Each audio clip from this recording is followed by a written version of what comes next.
नमस्कार साथियों, स्वागत है आपका आपके अपने चैनल दृश्यम आईएएस पर। साथियों, हम लोग पोस्ट मौर्यन एज पढ़ रहे हैं।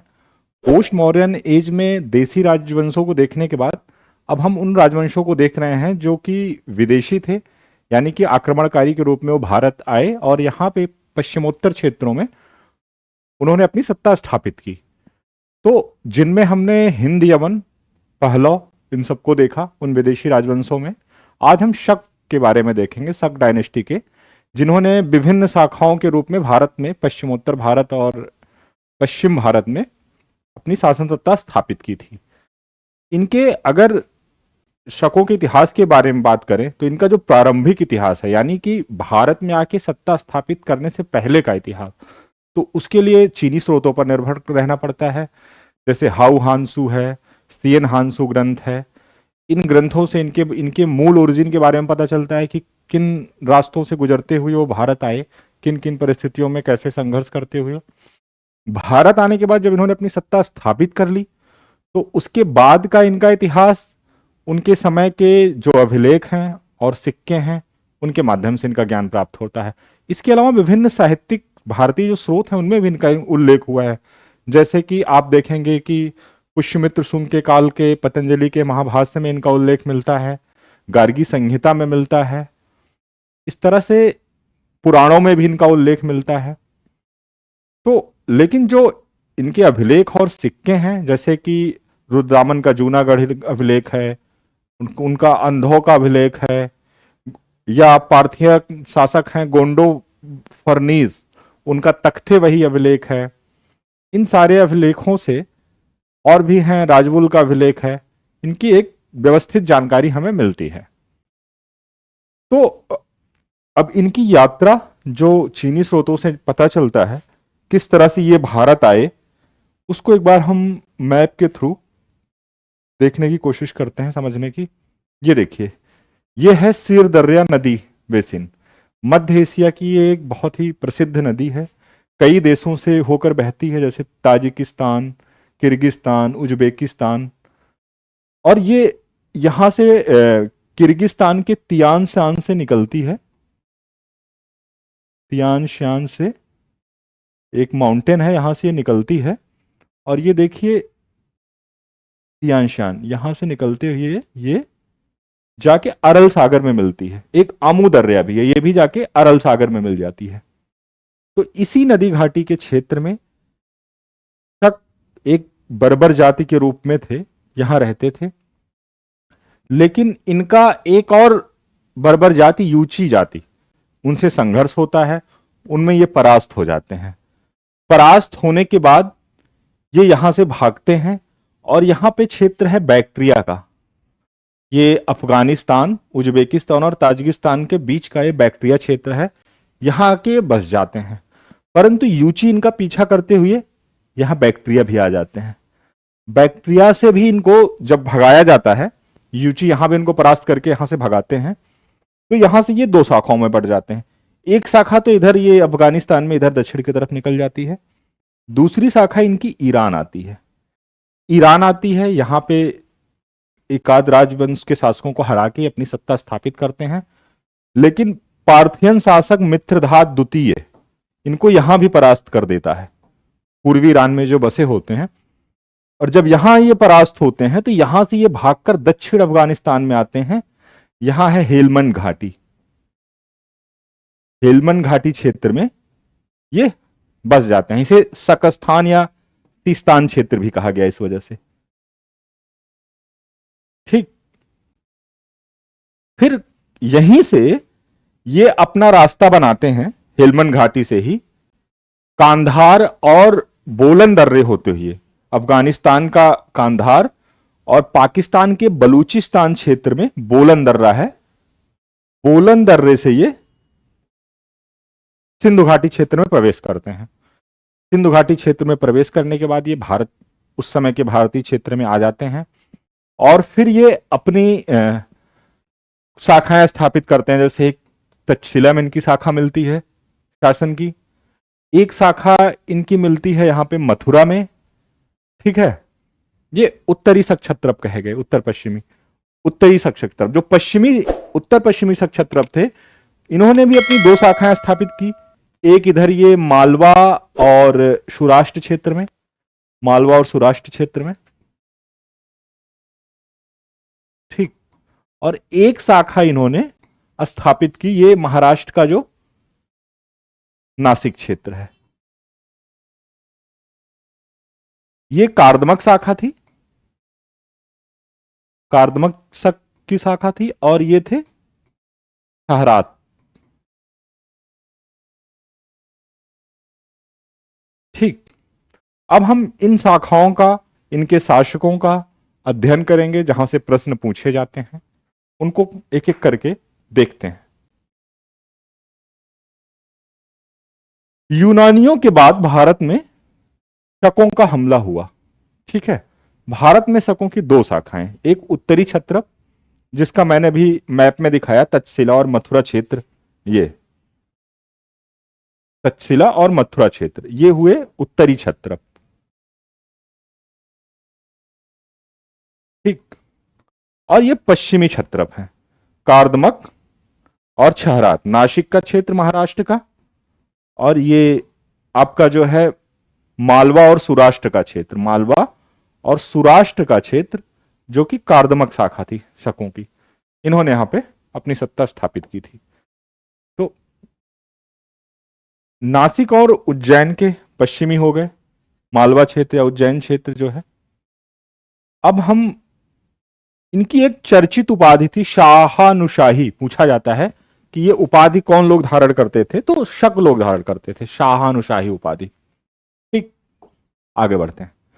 तक्षशिला के शक शासक, अब एक एक करके इनकी शाखाओं को देखते हैं। तक्षशिला के शक शासक 22 ईस्वी पूर्व से 44 ईस्वी पूर्व तक इनका मिलता है शासनकाल। पहला इनका जो शासक था वो मेउस था, तक्षशिला के शक शासक का संस्थापक। ये भारत का प्रथम शक विजेता भी था। अंतिम शासक इस वंश का था एजेस द्वितीय। ठीक, संस्थापक मेउस, यही भारत का प्रथम शक विजेता भी था, और अंतिम शासक इस वंश का एजेस द्वितीय था। बस इतना ही महत्वपूर्ण फैक्ट है इसमें, ज्यादा नहीं जानना इससे। मथुरा की शाखा देख लेते हैं। मथुरा की जो शाखा थी, इसका जो संस्थापक था वो राजबुल या राजुल था। ठीक, मथुरा से एक सिंह शीर्ष अभिलेख मिला है जिसे राजवुल की प्रधान महिषी द्वारा उत्कीर्ण कराया गया था। राजवुल के बाद सोदाश मथुरा का शक शासक हुआ। उसके बाद वहां कुषाणों का अधिकार हो गया, कुषाणों ने फिर इनको वहां से रिप्लेस कर दिया। और उसके बाद ये कुषाणों के अधीनता में ही शासन करने लगे। ये इंपॉर्टेंट फैक्ट ध्यान लीजिएगा, शकों को रिप्लेस किया कुषाणों ने। ये पूछ सकता है शकों के बाद किसने उनको हराकर सत्ता स्थापित की। ये उनके सामंत हो गए, फिर उनके अधीनता में शासन करने लगे। पश्चिमी भारत के शक, एक महाराष्ट्र का क्षहरात्र वंश और एक सौराष्ट्र एवं मालवा का कार्दमक वंश। महाराष्ट्र का ये नासिक क्षेत्र था, और ये सौराष्ट्र एवं मालवा जहां पे उज्जैन, और सौराष्ट्र ये गुजरात का क्षेत्र। ठीक है, ये इनके क्षेत्र थे। अब एक एक करके इनकी भी देख लेते हैं, ये थोड़ा ज्यादा महत्वपूर्ण है। इनके कुछ शासक बड़े प्रसिद्ध शासक हुए, जैसे रुद्रदामन है, नहपान है, जिनसे प्रश्न काफी बनते हैं। तो पहले हम क्षहरात वंश को देखते हैं। इसका संस्थापक, इन सबके संस्थापक आप ध्यान में रखिएगा, सभी राजवंशों के पूछता है, शाखाएं जितनी है। भूमक था जो क्षहरात वंश थे। इनकी जो राजधानी थी ये मिन्नगर थी। इस वंश का सबसे प्रसिद्ध शासक नहपान हुआ। ठीक, क्षहरात जैसा मैंने बताया ये महाराष्ट्र में शासन करते थे, नासिक क्षेत्र था इनका। इनका जो है सबसे प्रसिद्ध शासक नहपान हुआ। नहपान की उपास थी रखोस रात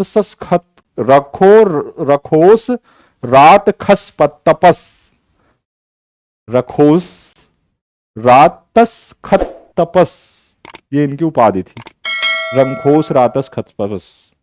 प्रेरी प्लस के लेखक ने इन्हें मेम्बस भी कहा है।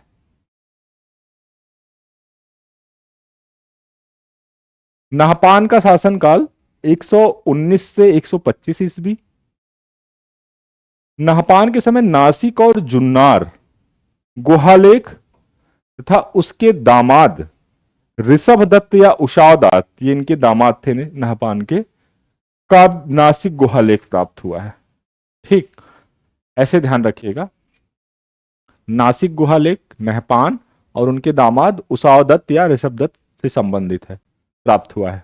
पूछ लेगा किससे है संबंधित या किसका लेख है, तो नहपान और उनके दामाद ऋषभदत्त या उषावदात। सातवाहन शासक गौतमीपुत्र सातकर्णी ने नहपान को पराजित कर मार डाला था। इनका सातवाहनों से संघर्ष चला है शकों का। तो गौतमीपुत्र सातकर्णी एक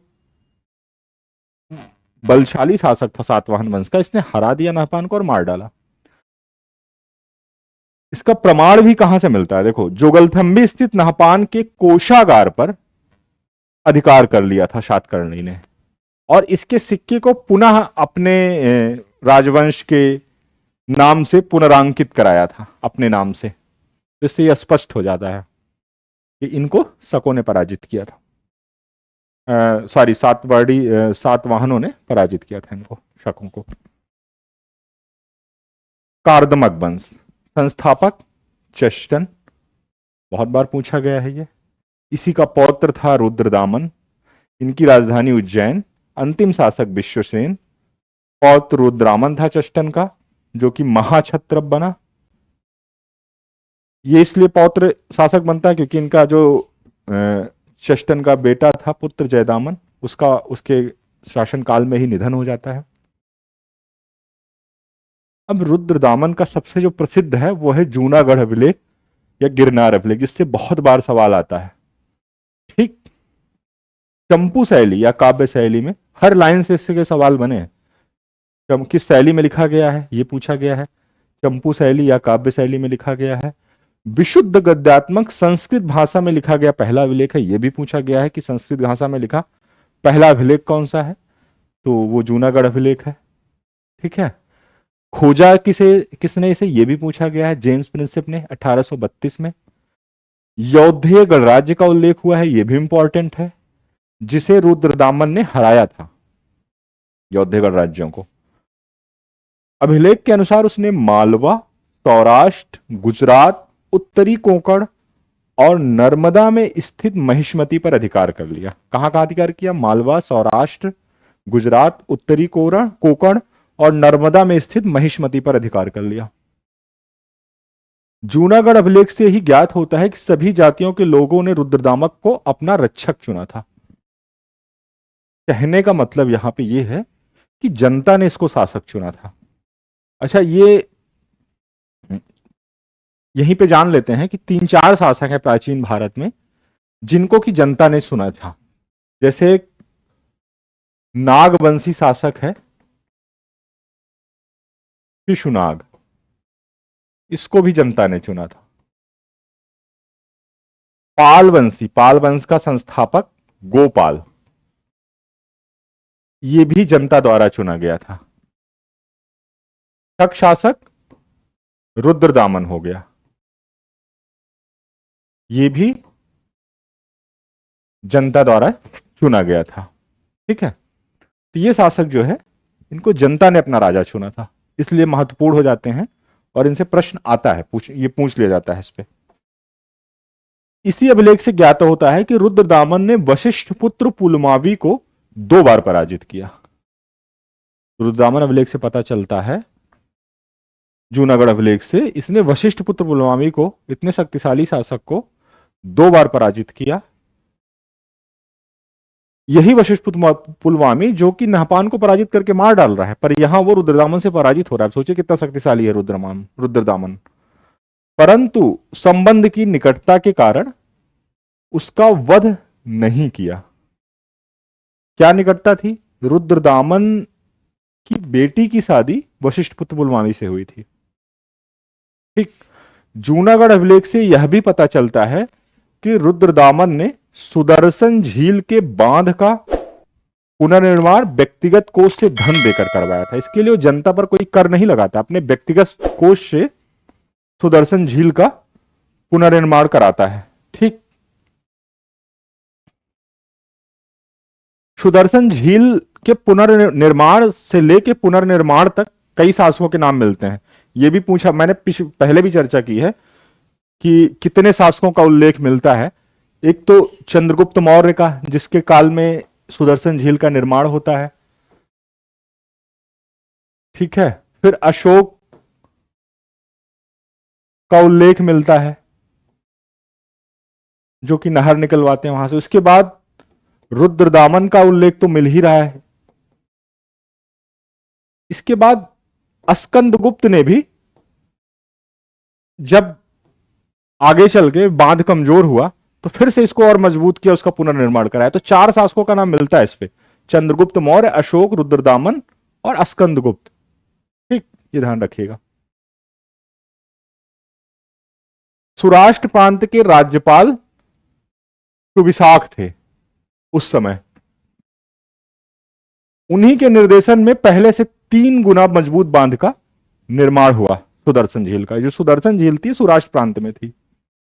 जूनागढ़ अभिलेख में रुद्रदामन को गद्य पद्य काव्य विद्या में प्रवीण, ये भी ध्यान रखिएगा, बहुत बार पूछा गया है। जूनागढ़ अभिलेख में रुद्रदामन को गद्य पद्य काव्य विद्या में प्रवीण तथा व्याकरण, राजनीति, संगीत और तर्क शास्त्र का पंडित बताया गया है। रुद्रदामन वैदिक धर्म का अनुयायी था और संस्कृत भाषा को उसने राज्याश्रय दिया। ठीक, रुद्रदामन के बाद फिर कोई शक्तिशाली शासक नहीं हुआ, कमजोर शासक आते हैं उसके बाद। बीच में क्षत्र परंपरा भी इनकी डिस्टर्ब हो जाती है, बिंद शक्ति अवरुद्ध कर देते हैं, अधिकार कर लेते हैं। बिंद शक्ति जो वाकाटक वंश के थे। उसके बाद लास्ट में, हाँ, मालवा को इन्होंने छीन लिया था बिंद शक्ति ने वाकाटकों से। अंततः गुप्त शासक चंद्रगुप्त द्वितीय इनका एकदम समाप्ति ही कर देते हैं। वो रुद्र सिंह तृतीय अंतिम शासक साबित होता है। इनका एकदम निर्मूलन कर देते हैं वो शकों का भारत से। मालवा को बिंद शक्ति छीन ले रहे हैं। उसके बाद चंद्रगुप्त द्वितीय गुप्त वंश के शासक हैं, जिन्होंने शक शासक रुद्र सिंह तृतीय को पराजित कर उन्मूलन कर दिया शकों का। ठीक, अब एक छोटा सा और राजवंश है, पहलव या पार्थियन, इसको देख लेते हैं। संस्थापक था इसका मिथ्रेदाट्स प्रथम। ये मूल निवासी हैं पार्थिया या ईरान के। इनका सबसे प्रसिद्ध शासक गोंडोफर्निस था। इसमें बस 2-3 फैक्ट जानिएगा। संस्थापक कौन है? मिथ्रेडेट्स प्रथम, 171 से 130 ईस्वी पूर्व। मूल निवासी ये पार्थिया या ईरान के थे, इसलिए पहलव या पार्थियन इन्हें कहा जाता है। सबसे प्रसिद्ध शासक इनका गोंडोफर्निस था। इसी का एक उपाधि है देवव्रत। इसका उपनाम है विंध्यफड़। राजधानी इसकी भी तक्षशिला थी। ठीक, कार्दमक वंश के शासकों भी की राजधानी वो भी तक्षशिला थी। रुद्रदामन की भी राजधानी कार्दमक वंश का था, तो उसकी भी तक्षशिला थी। फिर ये आते हैं जब पहलव या पार्थियन, तो इन्होंने भी जो है तक्षशिला को राजधानी बनाया था। इसका एक प्रसिद्ध अभिलेख है तख्ते बही या तख्ते बही अभिलेख। ये खरोष्टी लिपि में है। तख्ते बही अभिलेख है ये। इसकी जो लिपि है ना, वो खरोष्टी लिपि है। ये पेशावर से मिला है। गोंडोफर्निस का अभिलेख है, बहुत महत्वपूर्ण है, क्योंकि इससे पार्थियनों और शकों के इतिहास की काफी जानकारी मिलती है। तो ये ध्यान रखिएगा किसका है ये। तो ये है गोंडोफर्निस का। ईसाई अनुश्रुतियों के अनुसार गोंडोफर्निस के शासनकाल में ईसाई धर्म के प्रचार के लिए सेंट थॉमस भारत आया था। भारत आने वाला पहला ईसाई धर्म प्रचारक भी सेंट थॉमस ही था। इस तरह से सबसे प्राचीन है ये। इसके बाद तो मध्यकाल, आधुनिक काल तक आते रहे बहुत सारे धर्म प्रचारक ईसाइयों के, लेकिन पहला यही था, सेंट थॉमस। ईसाई अनुश्रुतियों में इसे संपूर्ण भारत का राजा तथा ईसाई धर्म प्रचारक कहा गया। किसे? गोंडोफर्नीज को संपूर्ण भारत का राजा